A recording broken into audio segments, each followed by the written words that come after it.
So I really don't show my face a lot because I don't know, it's just very awkward for me. I don't even like the sound of my own voice, okay?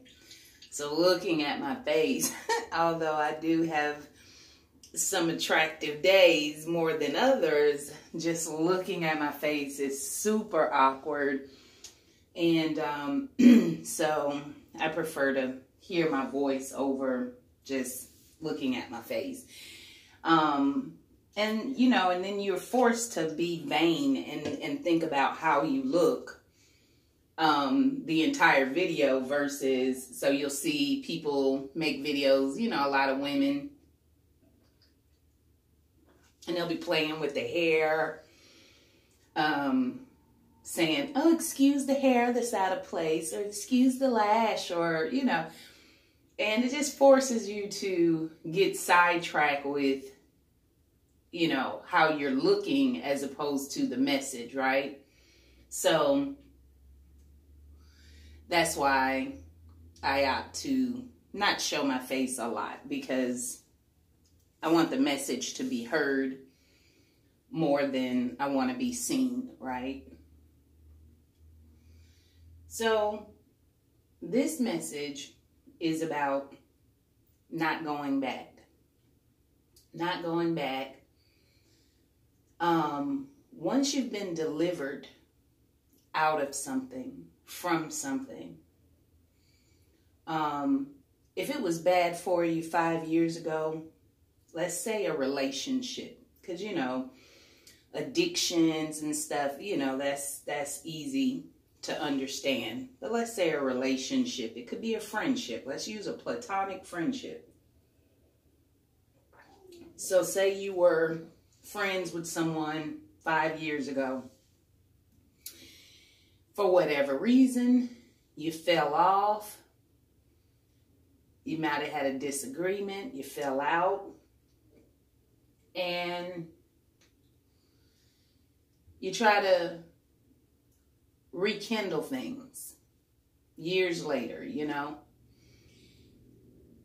And I don't know about, I mean, everybody is different, but I literally only had one friend that we were able to come back together after a disagreement. Actually, I did something wrong to her. And she forgave me, and we were able to move past it, and it was like nothing ever happened. But because she's married and 2 children and things, work, dealing with health issues, she really, you know, we never going to be as close as we were in school, you know, in our young adulthood. But that was the only friend that I ever was able to come back from.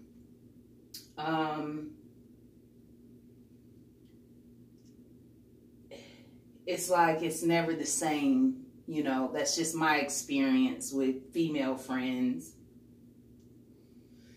It's never the same. And even with guy friends, if I let them go, it was for a reason. If I cut off the connection, it was for a reason, a purpose. And so when I try to rekindle that friendship, even though it's a platonic friendship, it's never the same because, you know, you don't quite forget that somebody crossed somebody, you know, at some point. And so, in me, I remember things pretty well. Not like birthdays, but, or even what day of the week it is. But I have been told that I hold grudges. I don't think it's a grudge. I just remember. You know, I can't change my memory. You know, there was a time that, shoot, I went a whole, I was so wild a few years ago, a couple years ago, man, I missed a whole year of my life. I thought I was a year older than I actually was for a whole year.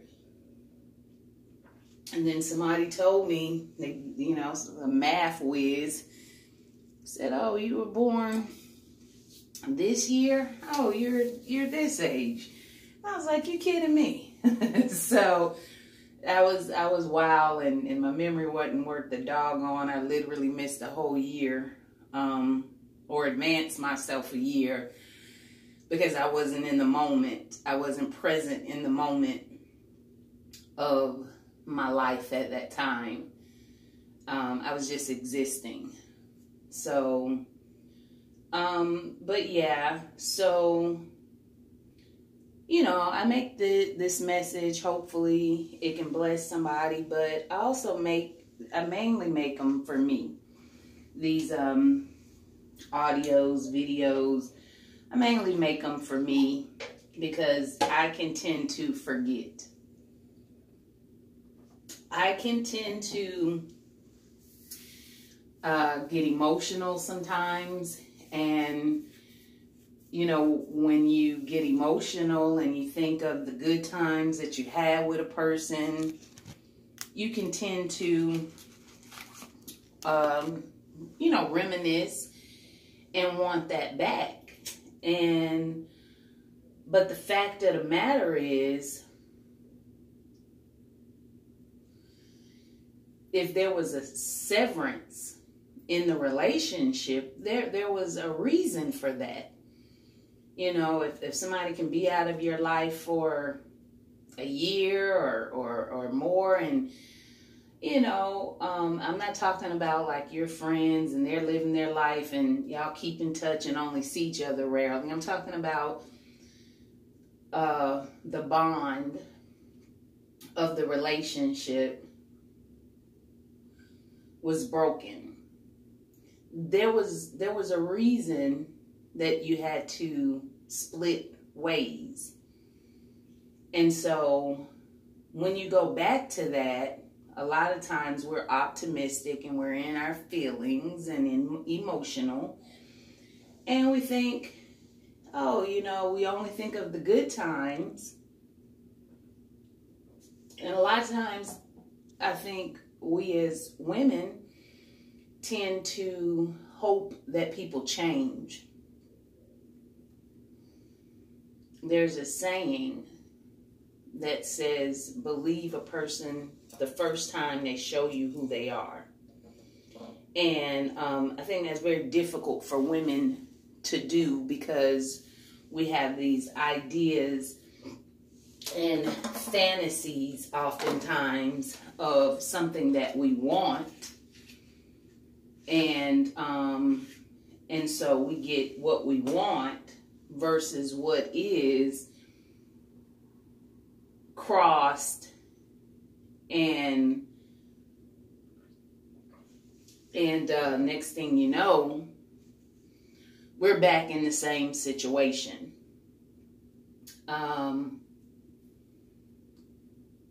You know, something I did recently was I called up a friend of mine,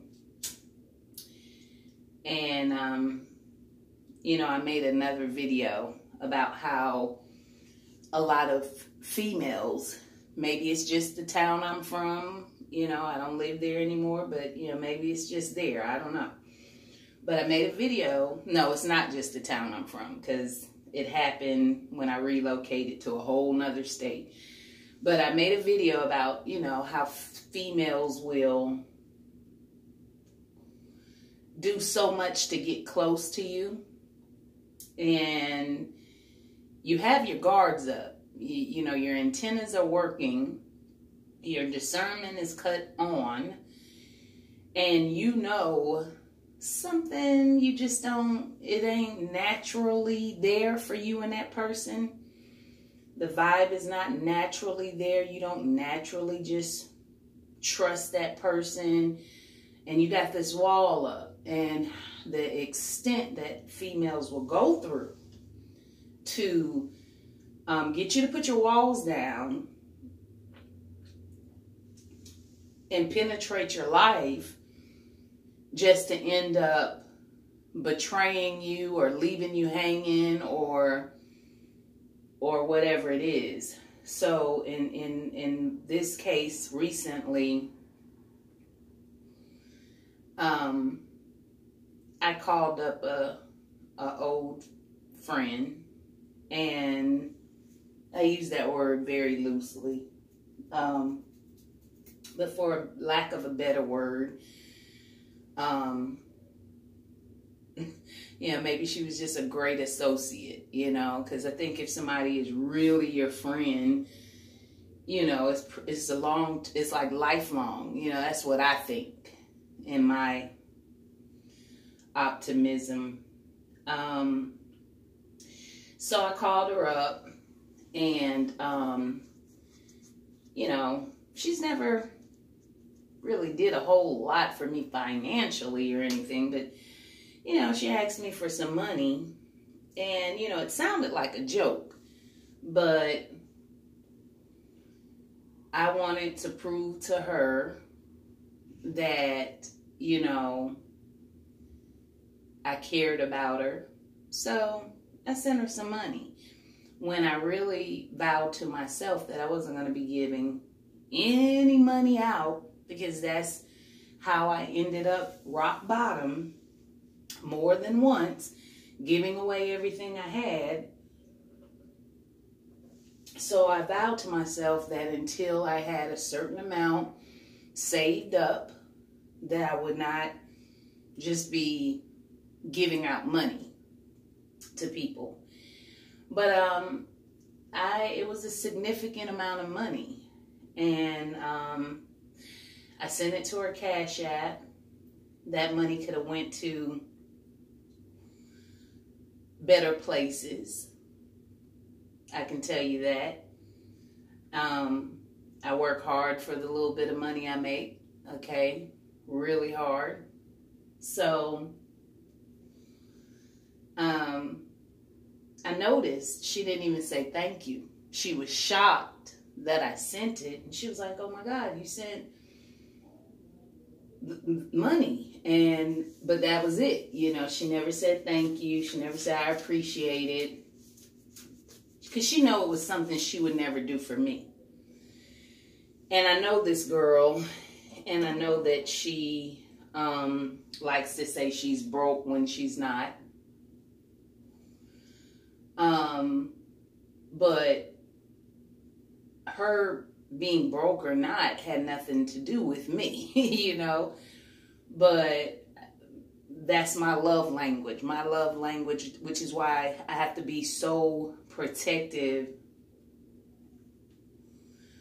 of myself and my energy, because my love language is giving and sacrificing. That's my love language. To prove to someone that I love them, I sacrifice, and I will take from myself and give to them.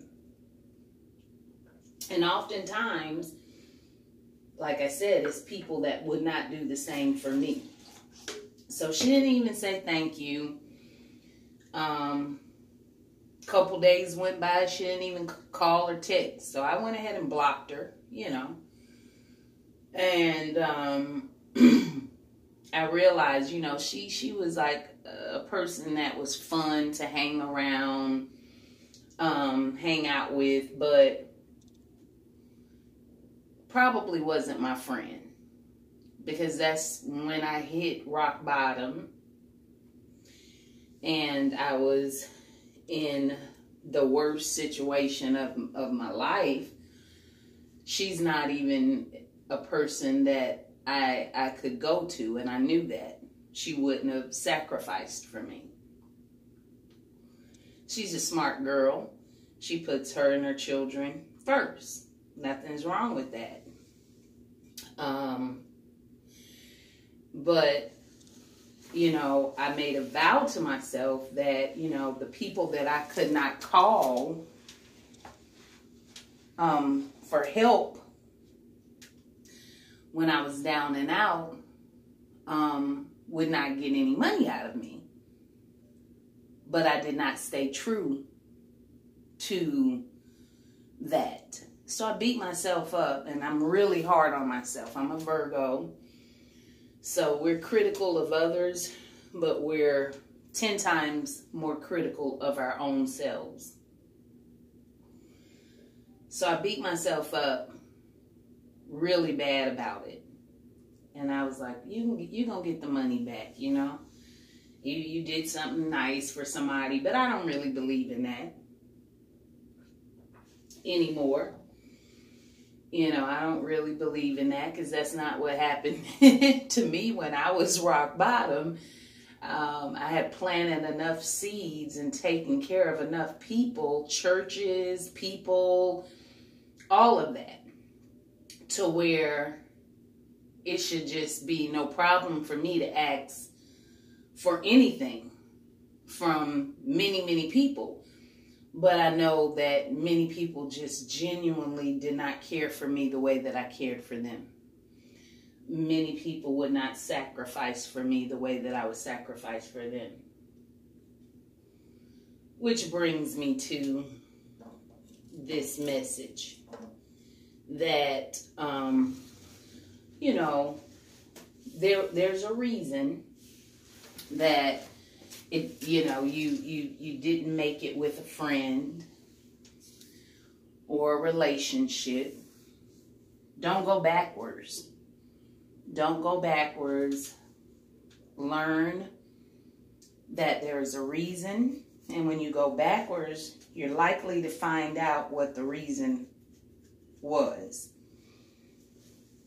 And so in this case, it was a reminder to me that I was more sacrificial and loyal to her than she was to me.